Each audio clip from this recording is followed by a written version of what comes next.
Welcome to Coming Clean, the podcast dedicated to common sense environmental dialogue, environmental optimism, and real environmental solutions. This show is proudly powered by Ørsted.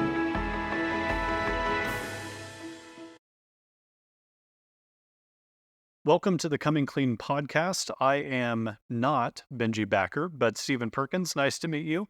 I serve as COO of the American Conservation Coalition, and if you listened to the bonus episode we put out previously, you'll know that Benji is taking a break from the show, and I will be the interim host. Today's topic, the energy transition, will require a ton of resources, one of which is people. Labor and talent will be vital to making our clean energy future happen. I'm joined by the CEO of the Federation of American Scientists, Dan Correa, today to talk about just that. Dan, thank you so much for joining the show today. How are you? I'm doing great. I'm delighted to be here. Likewise, happy to have you here. So you're the Chief Executive Officer for the Federation of American Scientists, which is a pretty considerable organization. It's been around since the 40s, has a really interesting founding story.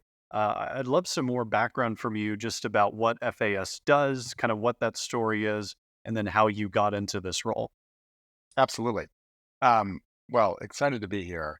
And I'm excited about the work that FAS does. So as you mentioned, this organization was founded back in the 40s.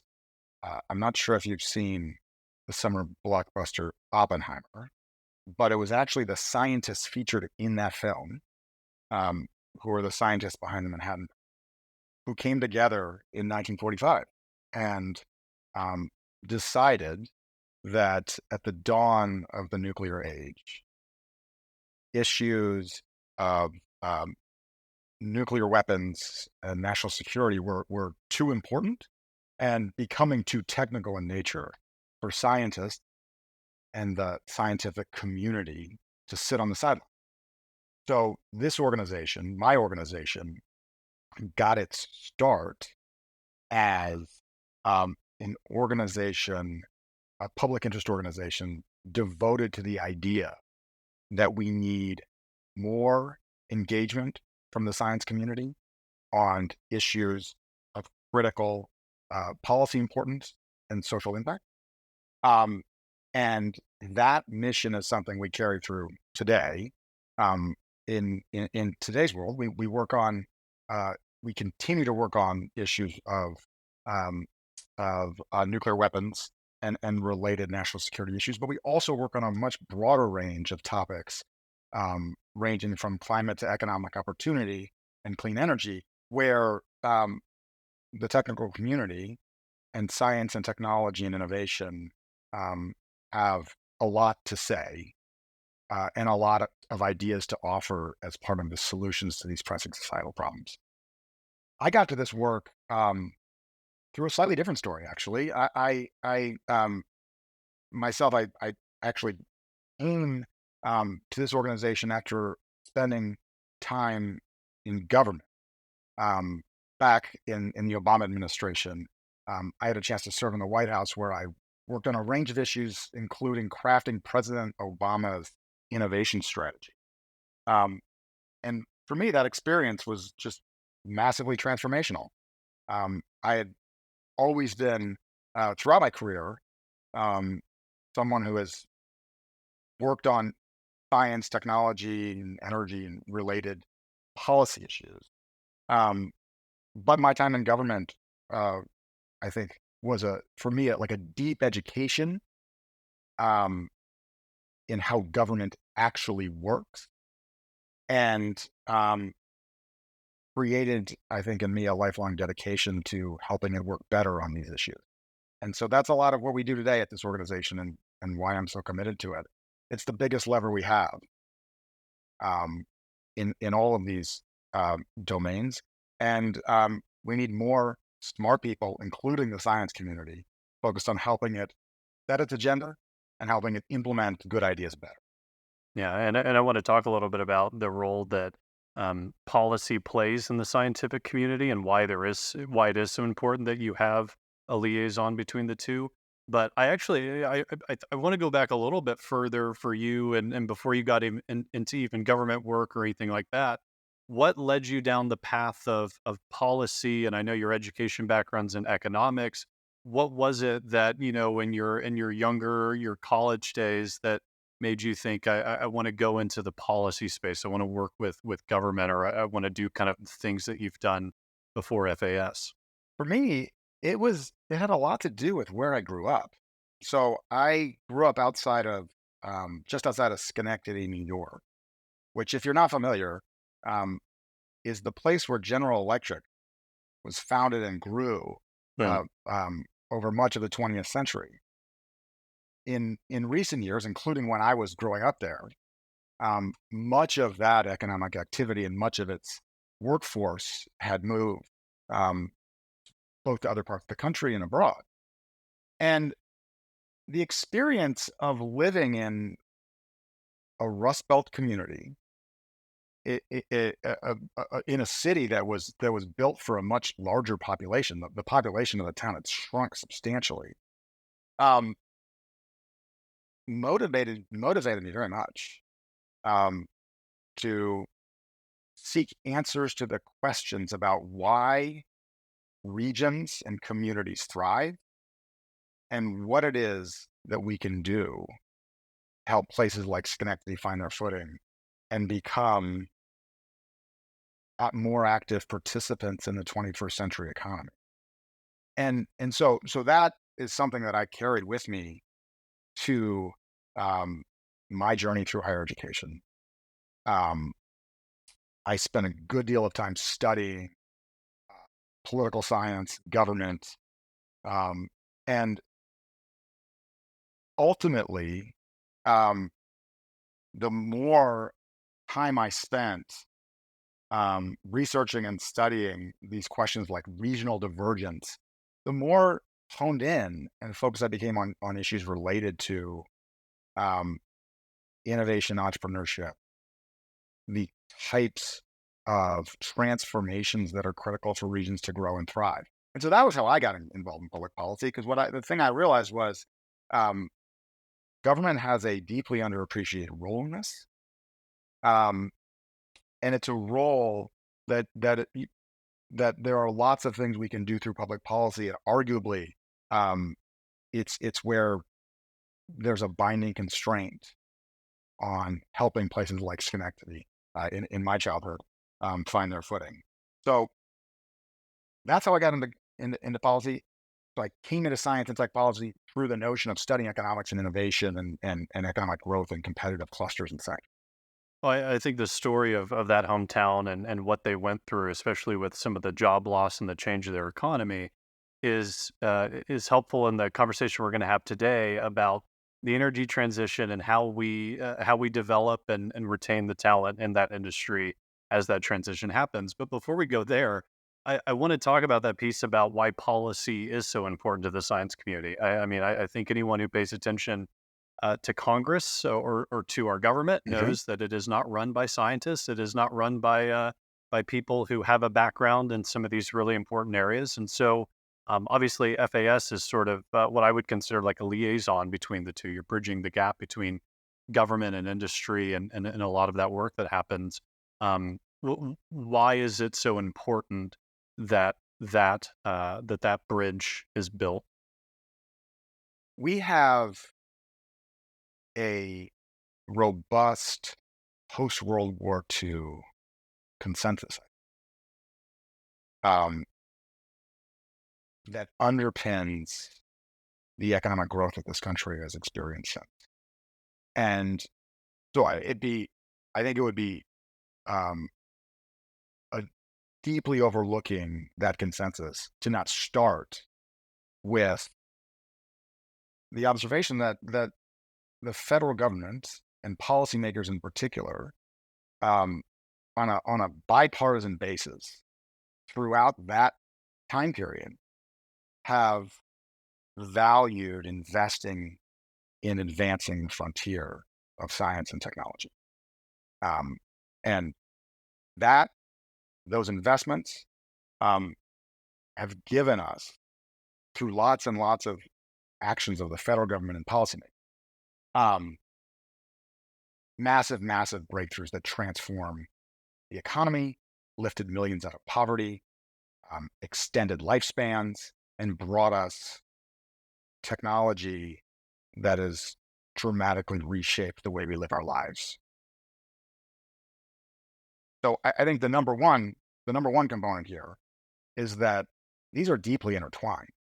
And to the extent that we care about progress, economic growth, productivity growth, and solving our most pressing challenges, scientists and the diverse communities of scientists who are working on all of these problems actually have a lot to say, right? And so that's reason one. Reason two is that it's increasingly true that most of the pressing public policy issues that we face have some component of complexity or underpinning that is technical in nature. Just think about climate and clean energy, right? Think about artificial intelligence, even immigration. These issues that are the most important questions facing policymakers at any given moment. I mean, think about the pandemic and Operation Warp Speed. These issues and domains, increasingly, I think policymakers are looking for counsel, looking for expertise from the technical community for the option set. And so I think not only does this community expand the set of opportunities that we have as a society, but most of the issues that we're grappling with actually require some technical grounding and the perspectives of scientists and technologists. And finally, and I think this is really important, this is in a world where it feels like every single issue is just an opportunity for political fracturing. Many of these issues remain deeply bipartisan. This is an area, and not all, but this is an area where we find that some measure of this consensus continues to hold up. And I think that's a deeply, deeply important feature of civil society. So those are the three things that I see off the bat to your question. Well, and I think the last one in particular is really important, especially for our audience, and something we always say at ACC is that, especially climate, right? Very contentious issue. It's something that big generational divides, ideological divides. But when you are in when you're in the space, when you're in the industry, so to speak, it becomes very clear that there's actually a lot more consensus on many of these solutions than there is disagreement. There's of course a lot of debate about specifics and timelines and how we do it and how we fund it and all that. But I think a real reason for hope for people is that, number one, rest assured that your government officials are not just winging this. They have organizations like yours, people like you, who are advising them, who are keeping them abreast of the best practices and how we can move forward here. But number two, that there are a lot of areas of common agreement. So I think that's really important. And as we go into the topic of today's discussion, which is about the talent pipeline for the energy transition, I want people listening to keep that in mind, because the energy transition is another area where I think there's more consensus than people may think. So one of the publication that your colleagues wrote in August or published in August, Elizabeth Vance and Jay Sullivan, they wrote publication of Building the Talent Pipeline for the Energy Transition, Aligning U.S. Workforce Investment for Energy Security and Supply Chain Resilience. And I encourage people to go check it out. I think we can probably link it in the show notes. It's definitely a great primer to read through on this issue. And the premise of it is that, look, we've got a lot of funding coming in, number one, for an energy transition between CHIPS, between IRA, between all these things. But number two, there is just the industries in this country in general are going toward that as well. And we have two concerns. Number one, there's the concern of how do we get money to where it needs to be? How do we fund these projects, get them started up? But number two, how do we acquire and train the talent that we need to then design, develop, and manage these clean energy projects and clean tech? So this will be a pretty big change. I think people get very scared by change, especially on an economic level. But our country has gone through a lot of changes throughout its history in terms of the workforce, in terms of industry and things like that. So I want to start by this and just ask you, how do you see the energy transition playing out in an ideal world, particularly when it comes to the talent piece? So this is a moment that I think not many of us would have anticipated we'd be in just a few years ago. I think it's like important to contextualize. And a couple things are different from where folks thought we would be. First, I think the news is with respect to local temperatures, sea levels, and general growing dynamism in climate and weather is scary. Their scientists are increasingly concerned. And so that has a very important focusing effect, I think, for many in the community, as well as policy. Secondly, as you mentioned, the recent legislation, IRA and otherwise, just has changed the terms of debate about what a reasonable timeline might look like. These are massive investments in renewables, in retrofits, in hydrogen, in vehicle infrastructure, et cetera, et cetera. And from as someone who works on science policy writ large, the key element here that's often missing from scientific breakthrough to happening at scale in the real world is just most of these resources are dedicated to fostering a pathway to deployment. So if you think about, for example, just the recent announcements about technical scientific breakthroughs on fusion energy, for example, that's deeply exciting. It created tons of buzz around the world. And yet we have no timeline, right? There's no timeline on which that is going to be powering your community, if it ever will. It has significantly increased our optimism, but I think it just goes to underscore the chasm, especially in a sector like energy, between what's happening in the lab and what's proven in laboratory settings and what's actually feasible and economical in the real world. But amid this surge of money, there's reasons for optimism that these resources, along with the increased focus in what's happening globally, are accelerating significantly the timeline for potentially reaching net zero and engaging in a wholesale transformation of the economy and decarbonization. There are a few binding constraints that conspire to slow that progress, right? I think one, folks look to a bunch of the critical minerals and materials that we're going to need as a significant open question. Where are the reserves? How quickly can we accelerate finding what we need in order to remake industries like automobiles? Two,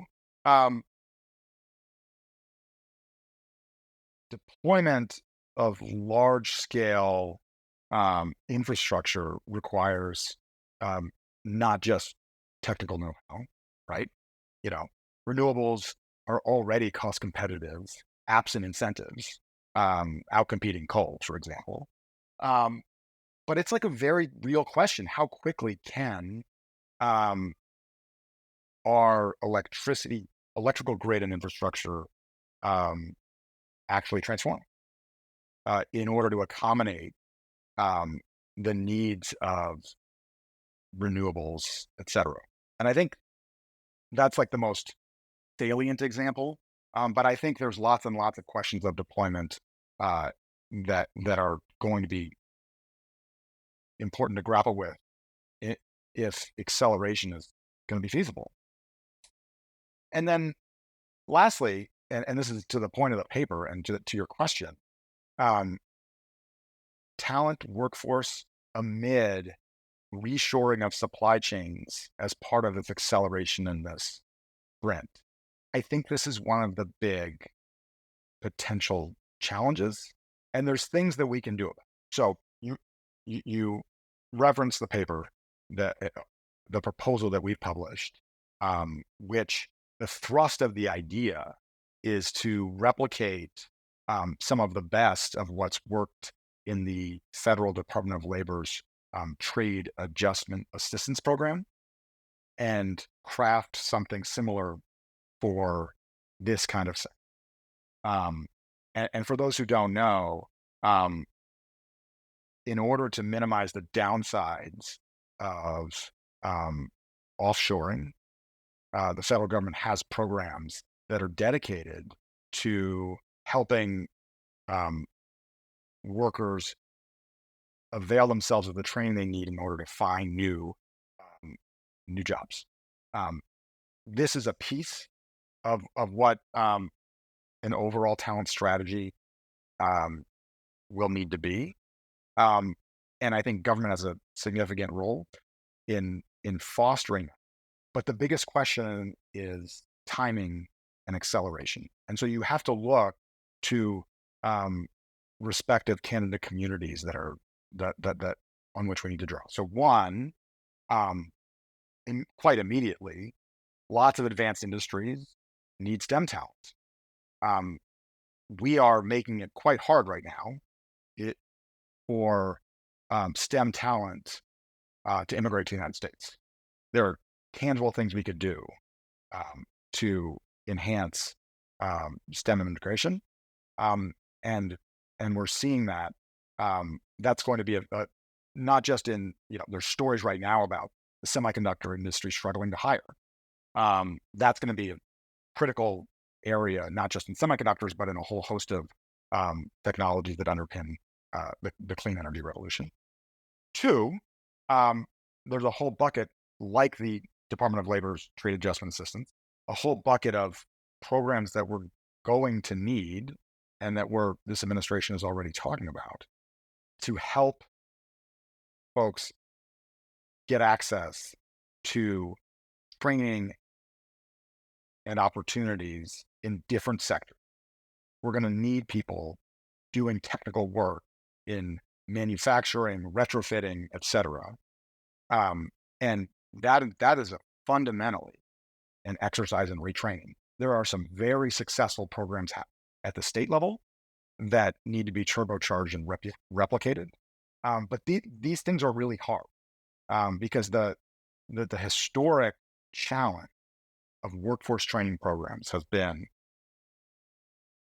training people for jobs that may or may not exist.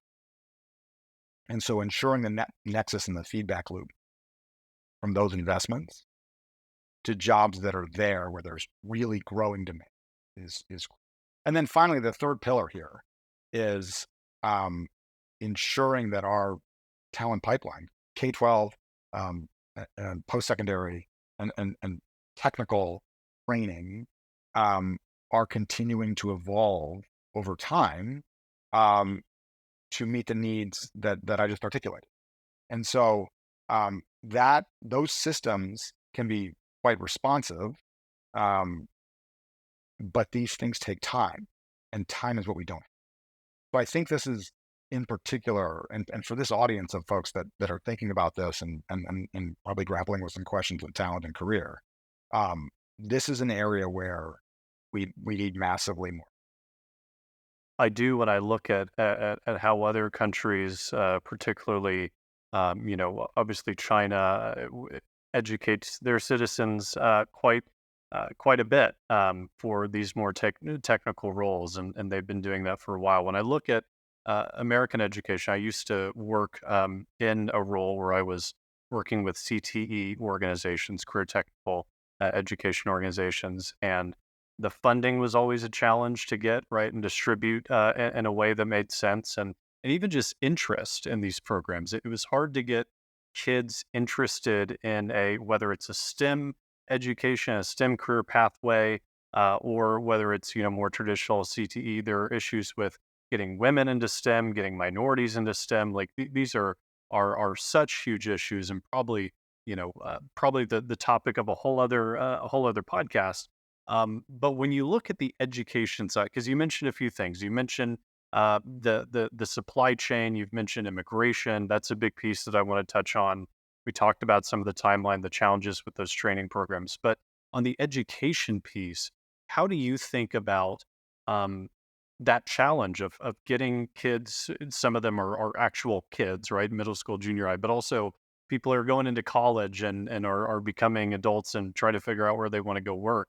I talk with a lot of people who are like, I want to go into clean energy. I don't know how to do that or where to start. How do you think about that big challenge, though, of getting people interested, getting them educated correctly, and then getting them aligned in the areas that we need them to be in? I think so. I think first of all, this is incredibly dynamic. We are talking about a stubborn challenge um, amid this massive influx of resources and focus. So things can change quickly. So I also just want to ensure that we acknowledge that this is a moment in time.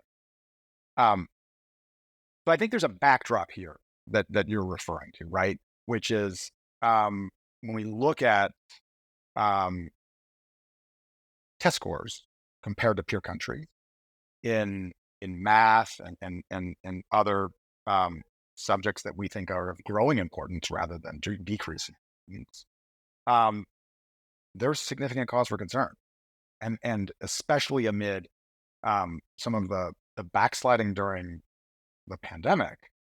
Um, the scores are going the wrong direction, and it's particularly true when you focus in on um, populations that have traditionally um, not been equally represented in some of these careers um, that we think are a really critical part of the future. So I think that's like important to put in context as a backdrop. Like we've got a lot of work to do um, to continue to invest in and improve our education system so that it can provide a springboard for economic mobility, so that it can provide a springboard for folks in regions where there may be dying industries. Think of the region I came from, um, to where they can be trained to help catalyze new industry. Um, and I think that requires more focus on both sides of the aisle. Like this is an area of deep need and investment, whether or not your passion and your belief is that climate change is the driver. Right? There's a whole host of national security justifications for this, and regardless, um, advanced manufacturing, um, be it for semiconductors or for um, clean energy technology, is part of the future that I think lots of policymakers aspire for America to have a greater role. One of the challenges in having a conversation at the national level is like this is a largely federated system, and that applies to lots of workforce efforts that you mentioned, and applies to K-12 context too. But what that does offer us is an opportunity to showcase and invest in bright spots and replicate them across the country in different contexts. And one of the things that um, gives me hope against a backdrop of that data that I is there. I think we have an opportunity before us to make some different kinds of investments in our education that can allow us to build the nimble and tailored um, education system that you and I are sort of imagining. And like, let me just do sort of like, I mean, an example. So right now, the vast majority of student writing in K-12 actually goes unreviewed. Teachers do not have time. These are incredibly demanding jobs, and um, and what it means is that students are missing an opportunity to get feedback on their writing, um, that could be very powerfully um, help them learn and continue to grow. Um, there are lots of tech-based tools. Like if you just think about a world in which ChatGPT exists, there's like a massive opportunity for us to explore models that are AI-assisted tutors to help engage in both quicker feedback and robust feedback for students. Now, that's not just for reading. That can be deployed in lots of contexts, including in CTE settings, where we need to rapidly be training folks for opportunities that maybe didn't even exist a little while ago.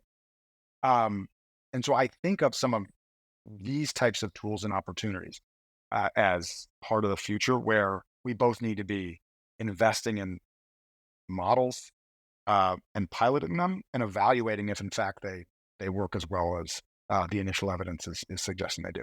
Well, and I do agree with you. There's a lot of opportunity there with the technologies that are emerging. I use Grammarly to test my writing, and it's terrible. I always get very annoyed by it, but that's okay. We're improving. I want to talk about. I'm going to be the layman's advocate and say retraining, re-education, or trying to bridge this gap in skills that people who are currently in the workforce will need to go into new jobs, and people who are entering the workforce will need to start their careers.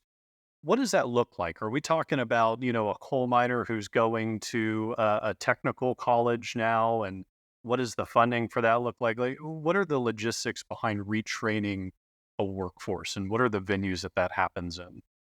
So I think there's a number of different settings, and I think that this is an area where we need more sharp. And I also just want to acknowledge that this is an area where I think lots of the trade-offs and the challenges are really significant. I think we need um, lots of smart people focused on this question. Um, and so I think it starts by acknowledging some of the reality that you're not you have to meet people where they are, right? You can't say, sorry about your job.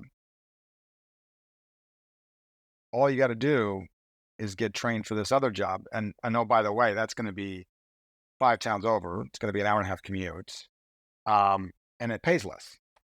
That is not a satisfying answer, nor should we expect it to, right? Um, and so I think any tangible, successful answer to these questions needs to agree on that as a starting point. The same technology that is described, like I think it's useful to think of generative AI as what's possible, but a lot of this preceded the recent focus on ChatGPT and other tools. Um, if you think about um, online and blended learning models, I think there's like a growing wedge over time of training models that can be delivered um, both online and in person that can be a powerful part of the solution. I think a bunch of that's still pretty early in the workforce context. But to your question more specifically, um, there are models around the country of yes, where technical um, technical colleges, workforce boards, and nonprofits have both resources and training programs that the goal is to help with the use case you just described. But I think it's facile to say that like this is both solved, and that I think the political questions and ramifications are something that folks have a really strong answer to. And I think that's just an underlying reality, right? So let's talk about the common rhetoric, and this is where we start to get into the side of the podcast where we say, okay, we've collected your critics, and they want to pose some questions about their big concerns. I mean, I've gone out to the Permian Basin of West Texas and talked to oil and gas people, and for them, right, they love their community, they have great pride in their job, they see themselves as being the powering force behind America. Now, we're not talking an energy transition about closing down Midland, Texas, and telling them to go find something else, but we are. Um, People feel as though we are telling them if they're in an industry like this, or you think about coal miners, right? We're telling them, hey, your days are numbered, and there may be, to your point, there may or may not be some jobs available that we can use your skills as a foundation to train you for. Um, but that's a very scary thing for people to think about their livelihoods being in danger. To think about, for many of these people, it's multi-generational, so they're thinking about future generations that they would like to continue on in the industry, that being at risk. If your critics were here and you were having a drink, you were having coffee with them, what are the things you're telling them to reduce some of those fears, address those fears, and make it known that in this transition, we do have to have uh, kind of what many people would call a just transition or a logical transition, one that prioritizes people as well as the planet and the climate objectives we have. Yeah, I think it's a really important question, um, both for the obvious political ramifications, but just I think in order to do right by people. Um, and so the answer I would offer up is first of all, I think, as I said, meeting folks where they are, acknowledging that these are difficult questions and we need a robust policy response and need to be doing more, not less. Um, but I think it's important to also highlight some of the areas where there is agreement. So one of the technologies that we're particularly excited about amid this transition is geothermal. And I think geothermal offers um, some evidence that this transition may not play out exactly the way um, everyone thinks for communities um, like the Permian Basin that you're just describing. You know, uh, eh, lots of the expertise and infrastructure um, that is critical to oil and gas um, is actually the driving force behind unlocking the promise of geothermal energy, which is potentially something that will be deployed on massive scale, including in communities where that expertise comes. So I think that's like an it I think a reason for us to have some humility about what the future looks like in terms of its differential effects and impacts on communities, because I think there are likely to be areas where these communities actually are benefiting significantly, and similarly, I think, as I mentioned, um, critical minerals is also um, an industry where we are seeing in lots of the communities that are adversely affected. This is going to be a growing industry. Um, Critical minerals that underpin a lot of the technology in critical for the clean energy transition, and especially amid a transition where increasingly concerns about supply chain and China mean that those resources are incredibly important to find domestic. I think similarly, carbon dioxide removal, similar know-how, expertise, and technology that the oil and gas industry brings to those technologies will be critical in the future as well. So I think answer one is, I think, understanding and investing in helping to secure to secure a just transition as you describe. I think that means entering these conversations with humility. And then answer two, I think, is recognizing that the future may not look quite as you described, because there are ways in which these communities actually have a pretty big role in what the decarbonized future looks like. And I think one of the biggest thing for these communities is knowing that that they are not being overlooked in the transition, right? Knowing and hearing from people that, no, actually, we're thinking about how we do this in a way that preserves your livelihood and preserves future generations' livelihoods. I think that's really important as well. I want to fit in two of the things that we've been mentioning throughout, and just kind of drive down a little bit deeper, and then we'll close up here. Supply Mhm. chain, critical minerals, really something that we talk about a lot at ACC.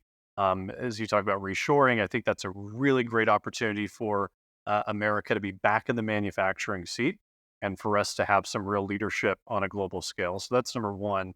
And then immigration, obviously a mess of a system, even for highly skilled people, very difficult to come to this country in a legal, through the legal channels. But let's start on supply chain. How do we best prepare for what the ambition is on critical minerals, which is that we start to mine more of those and source more of those here, and particularly aligning talent for America leading on that front? How do we best prepare for that transition? I think the number one thing that we are seeing and hearing on realigning supply chains is simply that there's a lot of relearning to do. And I think I don't mean that in terms of um, um, talent and workforce as much as um, investors uh, um, and industry that are now exploring new business models and understanding and doing the due diligence to invest with different incentives in place to make these things happen. These conversations are like happening in real time. And so, you go to a conference and sit in on some of these conversations that are happening among the different communities, and like the along industry, investment community, and some policymakers.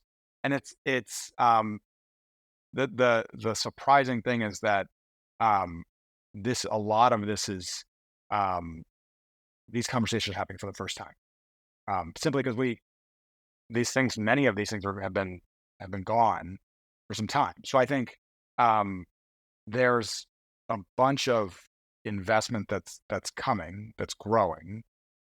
Technology is improving and allowing us to have a better sense of um, what resources are where. I think we're seeing the news with growing regularity. Um, on the workforce side, I think it's going to be a pretty significant um, recruiting challenge, and but I think it's a good one. I think it's one that we're likely we're going to need um, workforce training and transition um, resources from government to correspond to, I think, the imperative on reshoring supply chain. So I think this is a big policy opportunity in general. So that's on that's what I would say on reshoring and on critical minerals. And then on the immigration front, we've laid the kind of context there, but what do you, and I know you don't work in immigration policy chiefly, but what do you see as the roadblocks to opening up entry for highly skilled people that we're going to need for this transition? Um, I think this is an issue where the political challenges are significant. I think generally in Washington, I mean, the numbers and the evidence speak for themselves. Immigrants, in particular, high-skilled immigrants, STEM immigrants, that this has been studied and documented over and over. They punch above their weight in terms of economic contributions, positive externalities from the work that they're doing, whether it's starting companies or playing critical technical roles in established companies. This is generating economic output that accrues to this country, this tax base, and communities where folks live. And they do all of this at a higher rate than and with greater impact than you would expect, or compared to others. So the justification, whether we're talking about a clean energy transition or we're talking about semiconductors or we're talking about other industries, there's a strong underlying. So I think, but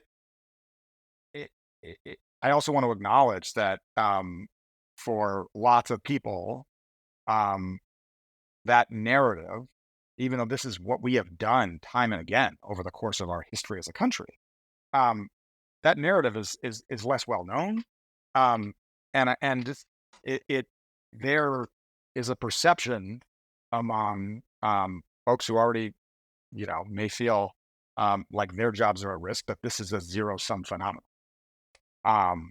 When in fact, I think the evidence is to the contrary. So I think there's a pretty significant ongoing recognition among the folks that work on these topics in policy to engage in some of the issue education on why this is so important and why these are beneficial steps and why enhancing STEM immigration can be so helpful for the economy. I also think that areas where I think that there's the most promise is finding bipartisan areas of agreement, national security sectors, places where targeted interventions of inviting more and welcoming more can actually be most helpful. So I think this is an area where the thing that we think about is what can you start with that we can all agree on, where we inarguably can demonstrate that more immigration is going to be indispensable for part of the solution, and that benefits us all. And so I think that's a lot of areas where we're spending time in those types of areas. But I think the broader context is a tough one. In light of just the polarization and political context of immigration broadly. Yeah, it's definitely a touchy area right now, and probably difficult even just to open up a conversation on immigration at this point. Well, I think what people will hear throughout this episode is, number one, this is a complex problem. There's a lot of different things that are interwoven into making our energy transition happen, but there's also been a lot of work on getting that started. There are a lot of smart people and organizations like you and FAS on the case, and so just want to thank you for that and sharing some of your insights here today. If you were to give people, I think what people often struggle with, young people who listen in particular, is great information, love that I now have it. What do I do next, right? So if there were an action item or something actionable that you could give our listeners, what is that thing? At FAS, we run a project, the Day One, which is actually how I came to this organization. I started this project ahead of the 2020. It is dedicated to the premise that anyone with a good idea for what policy should look like can contribute to the policy process, even if they are not themselves policy experts.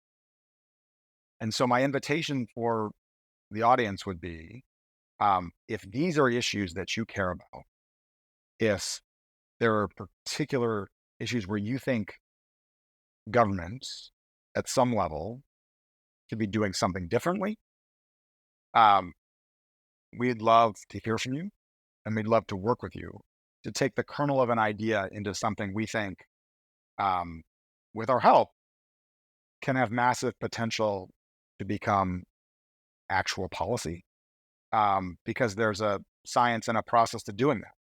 And we've done it over and over again, including with some of these massive pieces of legislation that we've talked about.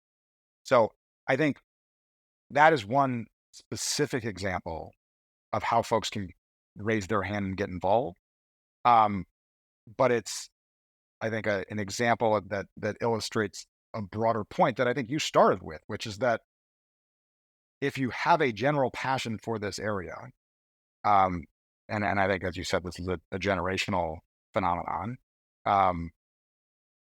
that early career folks entering the workforce are trying to figure out how they can contribute most. That contributing in ways like this, raising your hand and jumping into the fray with an entrepreneurial spirit, I think is a really, really good way to start.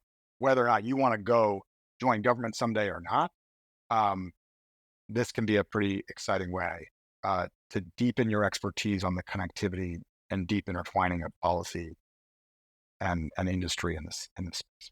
Pretty good resume builder to say that you provided an idea Yeah. for a piece of legislation. That's pretty good. I love that whole concept. So definitely encourage people to check that out. Well, Dan, we're going to do three quick rapid fire questions, which are a little more casual in nature. And the first one, we love this question at ACC. It revolves around a lot of what we do. Favorite national park, or like, what's the place in nature that you default to going to whenever you want to get outdoors? Well, I mentioned I grew up in Schenectady, and it's not a national park, but it's a state park, the Adirondacks. It Perfect. is beautiful, not what people think of when they think of New York. And it's where Teddy Roosevelt spent a bunch of time. So I bet folks There you who are go. fond of him can go channel him. That's our whole audience. So I love that. Yeah. Next, what if you just had one book that you'd recommend right now? It could be something that you read a long time ago. It's a classic, something that you recently read. What's that one book recommendation for people? Ernest Hemingway, Tender is the Night. Brilliant writer. I love it. Beautiful. Beautiful. And then finally, and I think you touched on some of this a little bit, but what is an emerging innovation that excites you the most right now? I'm particularly excited about the promise of geothermal, and I think I gave some details about why. But I think science and technology can radically reshape some of the trade-offs in this energy debate, and I think we're seeing that with examples like geothermal and down the road, fusion energy. So excited about keeping an eye on and championing that. I love it. Well, if you want to find Federation of American Scientists, they are on X, formerly known as Twitter. You have to say that now, at FA Scientist. And then Dan is at Correa Dan. And so, Dan, I want to just thank you for coming on again. Really appreciate your expertise and perspectives here. Is there anything you want to leave the audience with before we end here? No, I just say I appreciate the opportunity to have this conversation. I think this is critically important. I think your audience will inherit the earth, and their interest in this topic is going to determine our success. So very excited to find folks to work with, whether it's on policy or otherwise. Thanks for the opportunity to be here. Awesome. Thank you, sir. And before we jump, the Coming Clean podcast is grateful to be powered by Ørsted, a wonderful company strengthening America's energy security with reliable and domestic clean energy. Through its integrated renewable energy solutions, Ørsted is creating American jobs, investing in American communities, and driving American innovation, all while preserving our country's natural habitats. A clean energy future truly connects us all, and Ørsted is helping lead the charge. To learn more, visit us.orsted.com.